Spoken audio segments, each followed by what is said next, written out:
sea of clouds this early in the morning. Sinadya ko talagang mag-sightseeing muna, pero hindi pa kami nagbe-breakfast. Kasi inaabangan ko talaga itong mga clouds na ito bago mawala eh. So talagang kailangan unahin natin. So ito yung isa sa mga cottages na maganda ang view niya. Tsaka yung balkonahe niya dyan. Sa balcony, no, hindi siya veranda. So may privacy ka. Although wala na masyadong tao dito eh. At saka isang maganda dyan, malapit sa sila. Okay, so lakad muna tayo.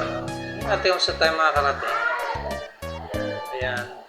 So, ito, katulad ng nakita natin kanina, ang pinto nila, hiwalay doon sa veranda. So, pagpasok mo, yung dulo nun, yun ang pinaka-balcony niya. So, nandun ka, pwede kang manahimik doon, uminom ng beer, habang binubiyong mo yung landscape. Ayan. Marami pa yan sa dulo, no? So, titignan ko lang, medyo masyado na akong malayo, naiiwan na yung camera ko eh. So, kailangan kong balikan. Ayan. So, easy lang. At marami pa tayong bibidyoan. Konting stretching lang tayo. Okay.